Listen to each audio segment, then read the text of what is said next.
por continuar con nosotros. Seguimos con más información. Mire, los índices bursátiles mundiales volvieron a presentar bajas de este jueves con Wall Street a la cabeza ante la propagación de la epidemia del coronavirus. Vea usted. Las bolsas caen arrastradas por el coronavirus. El Nikkei se ha dejado un 3,67% al cierre del parque Tokiota. También cierran con caídas la bolsa de Hong Kong y todos los indicadores del sudeste asiático, contagiados por el fuerte descenso de este jueves en Wall Street de más del 4%, y en medio de temores por el impacto económico del nuevo coronavirus que afecta también los mercados europeos. La bolsa española acumula una caída de en torno al 3%. Los principales mercados europeos también suman fuertes bajadas ante la previsible caída de la actividad económica a nivel mundial. La incertidumbre también afecta al barril de petróleo Brent, que se cambia a esta hora a $51, con una depreciación superior al 2%. A todo ello se suma el impacto del coronavirus en el turismo. La bajada de la demanda ha obligado a la aerolínea belga Brussels Airlines a reducir en un 30% la frecuencia de sus vuelos a varias regiones de Italia. La finlandesa Finnair pronostica una caída de beneficios por la baja de vuelos a China. Y la británica EasyJet cancelará vuelos a Italia ante la caída de viajeros. Y para ampliar este tema saludamos con muchísimo gusto a nuestro colaborador Carlos Ramírez Powell. Carlos, ¿qué tal? Muy buenos días, bienvenido. Y pues efectivamente al parecer el coronavirus que también contagió las bolsas en el mundo.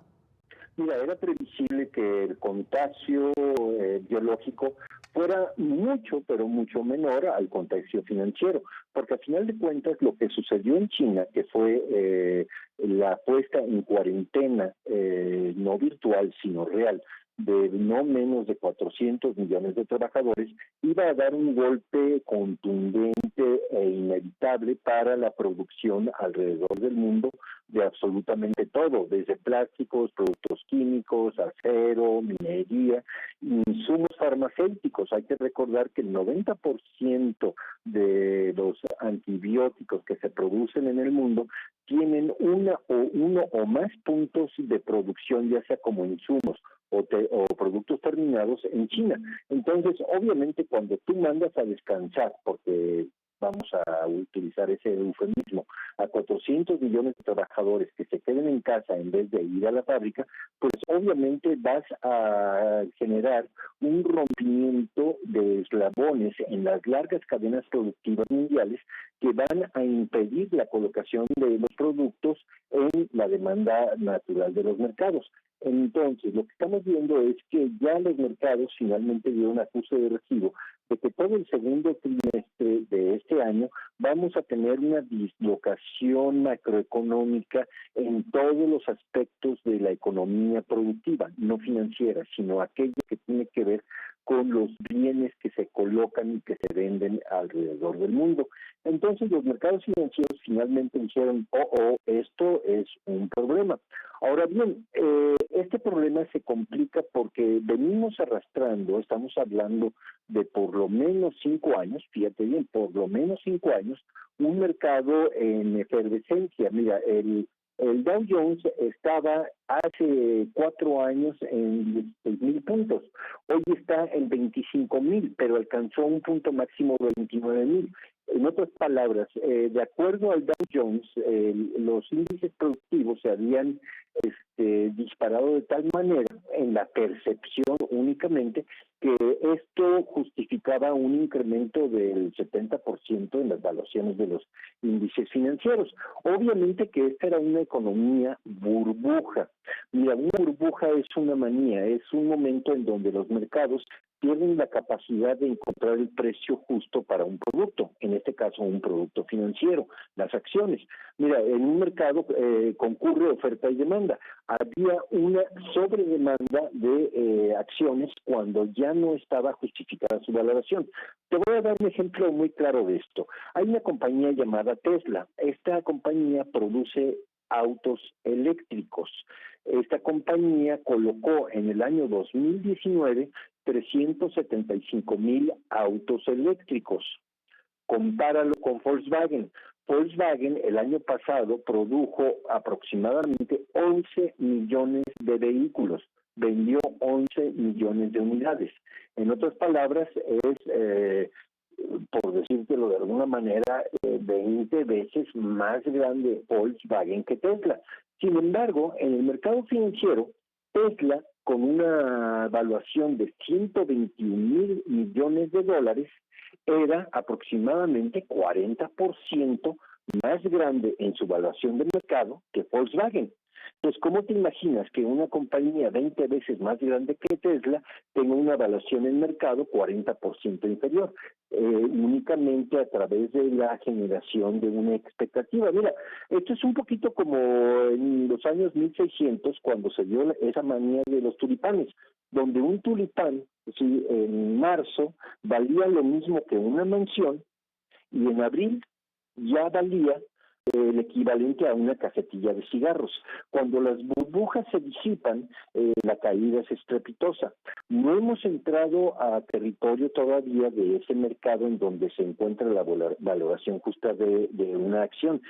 Estamos muy lejos de eso. Pero lo que estamos viendo ahorita con el contagio a las cadenas productivas a nivel global es que finalmente los especuladores, los participantes en los mercados financieros bursátiles están empezando a detectar que esta burbuja podría esfumarse. Entonces, mira, prudentemente los grandes operadores de los mercados dicen vamos colocándonos en otro producto que sea menos riesgoso. Lo que estamos viendo ahorita son los primeros movimientos a justipreciar el valor financiero. Obviamente que la gran distorsión que se impone es que cuando suceden este tipo de ajustes, los bancos centrales inyectan dinero directamente a los mercados bursátiles. En otras palabras, los gobiernos a través de sus bancos centrales, supuestamente autónomos, pero ¿quién se lo cree?, empiezan a comprar paquetes accionarios para impedir que se caigan más. Estamos en esa situación actualmente alrededor del mundo.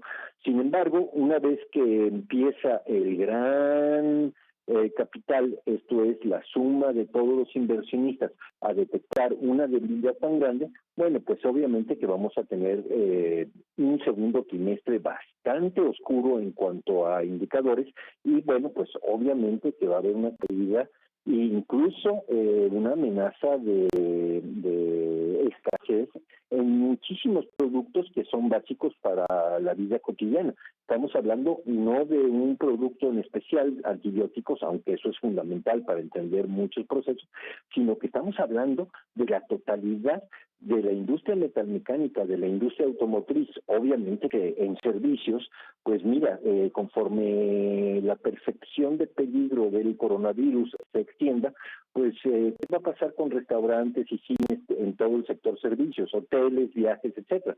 Obviamente que es una situación muy importante y que los gobiernos van a tener que manejar siempre diciendo que no panda el cúnico, que no cunda el pánico y a final de cuentas, pues los resultados de este proceso nos llevarán a una situación que cada mandatario lidiará pues con su propio estilo, pero generalmente equivocándose, puesto que lo que el público demanda es verdad y lo que los estados y los gobiernos menos quieren entregar ahorita es ese tipo de verdades, porque tener la certeza de caída es peor para un gobierno que dejar sembrada la incertidumbre de que a lo mejor no va a ser tanto.